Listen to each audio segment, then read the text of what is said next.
We're talking to Mr. JSettles, the founder and the executive director of Aphesis House.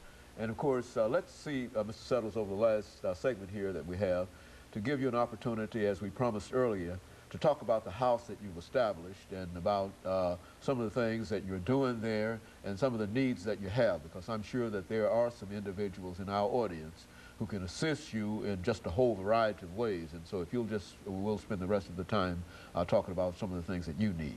Okay. Well, one of the things at Aphesis House is we have like a 9-bedroom facility, and what we teach is we actually teach life skill. We teach parenting skills.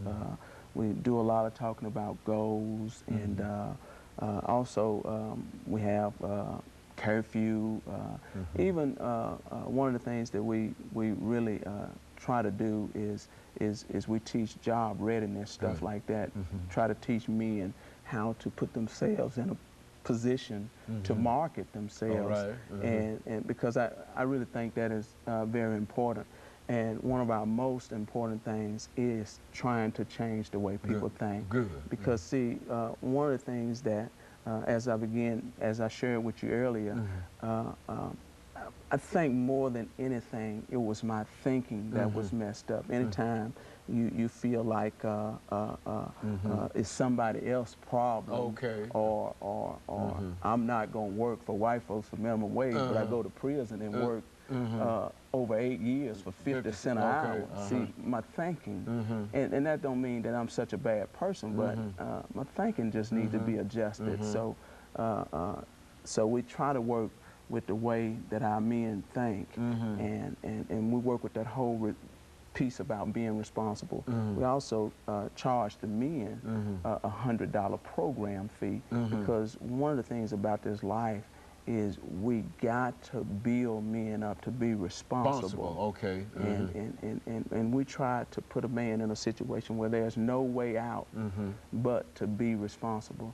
Now, when we go to talking about some of the needs that we have, we've been actually incorporated over 2 years. We still haven't gotten a grant. And most of the people we are serving are people that are from the state, or people that are homeless. But, you know, we still haven't received any funding. Any kind of assistance from the state that ought to be concerned about some of the activities that you're involved in. And the need is so great. One of the things that, you know, we have lined up is, you know, like after 30 days, a man can work his way into getting them a vehicle where he got to show proof of license and proof of insurance. All of that is about trying to train and help a human being to be the best he can be. Next door to our building, we're trying to do a training facility if we can come up with the funding for it. And what that training facility will consist of is we will have all of our meetings over there, NAAA meetings. We'll teach our life skill program over there. I know some people that do work in grafting, and I know a man that also works in electrical. And so what we would like to do is turn that into like a 13 or 14-week course in order to help people. Train these young people. Because see, if you train, not only do you want to change the way people think, but some of these men have children. And so we want to actually train and teach men how to be a good father, how to be a good brother, how to be a good son, you know, because all of this stuff has to be actually properly taught. We act as if, you know, people pop out and supposed to know these things, but they're you're saying that it's a real problem in terms of the knowledge that many individuals who fall into those categories have in reference to themselves, their thoughts, and is that what definitely, because see, you catch a guy, he come from home from a dysfunctional background, then he go to prison to another dysfunctional background, and then what you do is you send him back to a situation that's supposed to be his rehabilitation. He's out. No, the word I'm looking for is actually his support system. Well, his support system is faulty, and we're trusting God right now that we'll be able to do a pilot program where we can kind of change guys around to keep them out of their comfort zone. Because see, a lot of times, even for my parents, if I had went back to Memphis, you know, my parents, they probably would have threw me a party, you know, and just wanted to have a good time with me, which here I am. I've been sober almost 10 years before I've been back, and then I go back and start drinking. You're getting right back in the same cycle. Which I can't call them bad people. They just, they trying to show me some love, and that's just the only way they know how to show love.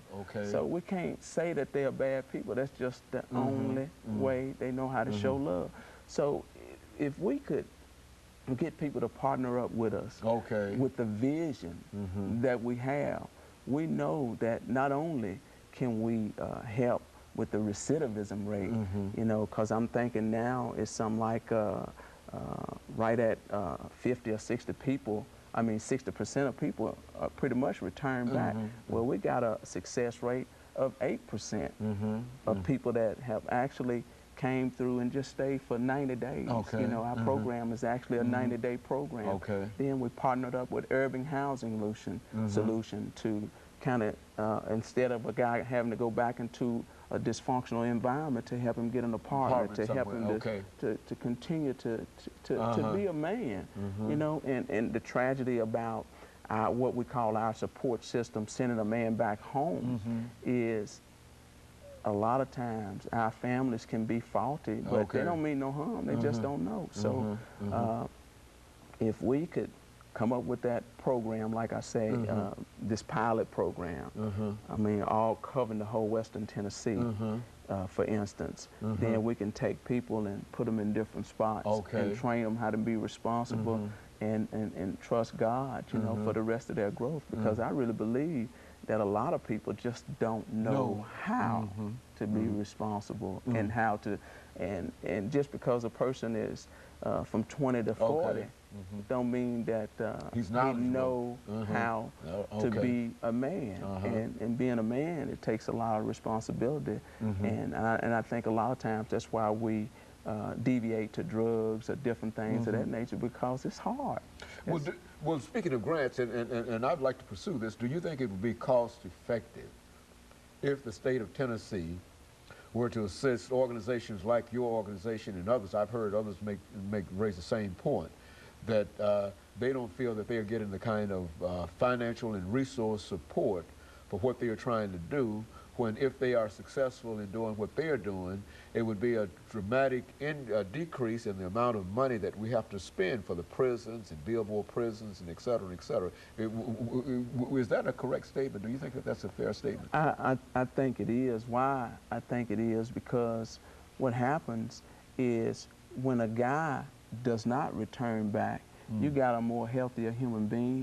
You got a man that if he got children, he gonna be a better father to his children. And one of the things why I'm so stuck on getting the man right is if you get the man, if you can get him right, you not only got him, but you got everything that he come in contact with, whether it's his woman, whether it's his wife, whether it's his children, you know, because again, he's the center of that's right. Of everything here.